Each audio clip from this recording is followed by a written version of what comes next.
Alright, let's finish up C tier with Lupin the Third.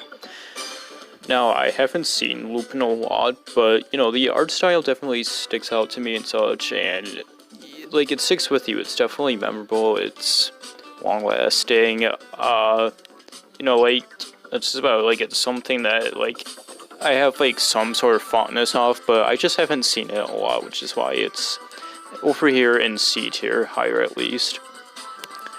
And next up is JoJo Phantom Blood, the introduction. And yeah, it's a good introduction. To clarify, this was back when they still like cut stuff out from the manga they didn't think was important to put in the anime. By part 3, they stopped doing that and started just including everything. Obviously, I used to like this way more some time ago, but you know, I simply don't care as much for anymore. You know, I used to really like the characters, especially Speedwagon, but, like, I've just moved on from that phase, but yeah, part 1 still stands here, and next up is part 5. Obviously, I saw the anime for this, more recently, so it's not really in a time that I wish to, like, forget, like, the others, so that gives it bonus points. That being said, though, this was the point where I was, like, really fatigued and, like, okay, I'm getting sick of this, like, monster a week shit, and just, like, all of these characters that I don't care about just appearing again and again and again, and, like, the main cast is fine, I guess. I really liked Busurati, but that's about it for, like, the main core. Church was okay, too, I guess.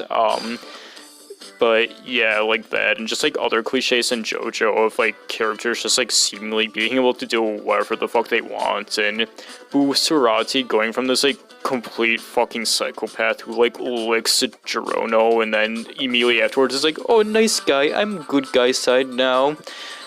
And yeah, just like also kind of like deaths that come off absolutely nowhere and just have like no real like aftermath either, like amongst the main cast, and yeah, like that just kind of being played up for drama, and, you know, like Fugo being run off for like a dumb reason, and yes, I do know the real life reason to it, but yeah, it's about all I have to say. But that being said, just because I saw it more recently and have like a more special time for it, can sit there. I did like the ending part of Golden Wind, or Aru Fentu, if you want to call it that, more than the rest of it, so yeah, I guess.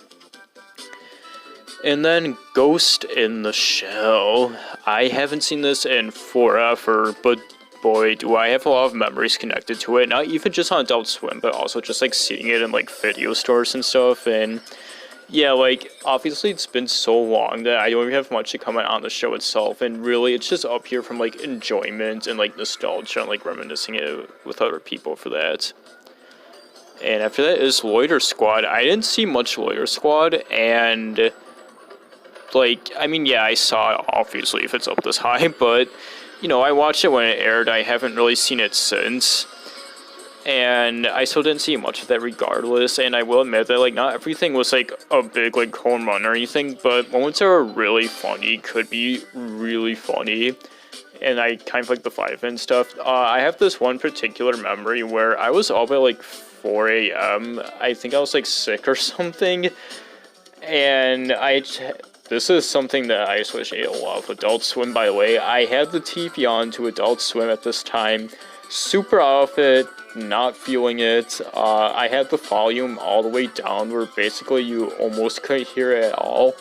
And I just see the show going on and stuff, and at the end of one skit, they like zoomed in on the wall, and like a tiny version of one of the cast members just like appeared on it, and he was like angry, and he was just like screaming about something that I could like barely hear, and like spit flying off his mouth, and like just that, and seeing that in that state was like so fucking funny to me, and I still just think of it since. So high C tier. And Pee-wee's Playhouse! Ah! This is up here for funnies. I remember seeing this on Adult Swim, and just the novelty of it and stuff made it super funny and entertaining to see and stuff, and just the show by itself is just so fucking stupid and dumb that it's funny, and like, there's not much else I can say about regarding that. You just have to see Pee-wee himself, and the unique experience that is seeing this on Adult Swim. And Globey's redesign, by the way, fucking horrified me, but that's a different story. Next is home movies. Okay, so I'm not the biggest fan of this show, but I have it up here definitely to regard its quality when it's there. There's a lot of like moments and stuff in the show that I don't like, but then there's also times where I can enjoy it, and it's definitely a unique show. There's nothing quite else like this, and credit where it's due, this kind of kicked off the whole entire like improv and random nonsense lines in Adult Swim, so yeah, and it's also just kind of nostalgic, so yeah, it gets up here. And I kind of associate these shows with these next up as Oblongs. Haven't seen this in a bit now, but I watched it a lot whenever reruns would come on Adult Swim, and I always really liked it. I liked the plots and stuff. Again, I haven't seen this in a good while, but from what I seen and what I remember, I liked it a lot. I find it funny, and just overall a really solid show from what I remember. And the final top entry to C tier, American Dad. Okay, so this is going to be a mixed one. So, American Dad, I actually haven't seen this in a bit now because, like, not too long of a bit, but just like a tiny bit because of the time slot change that happened with it. But, yeah, like, the earliest episodes of this, really awkward. Like, they're probably not bad, but really awkward. Like, you can see all of, like, the Seth MacFarlane vibes and shit in it, and how it's, like, trying really hard to be just, like, Family Guy. But then after a point, it starts to get its own identity.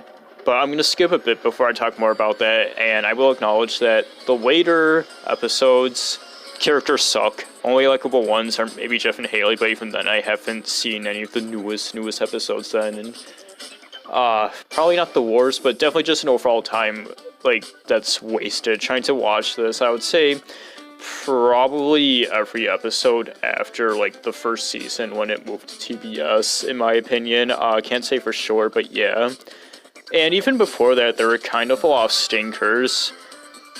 But there's this small golden age for the show that I still probably can like to this day, and I have a lot of nostalgia for watching back in the summer of 2014.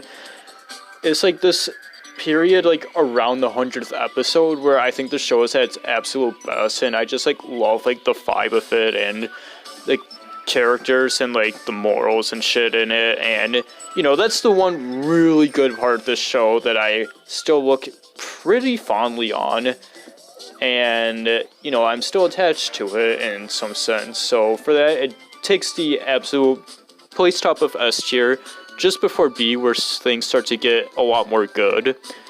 So yeah, with that, I'm gonna sneeze. I don't know if the mic picked that up or not.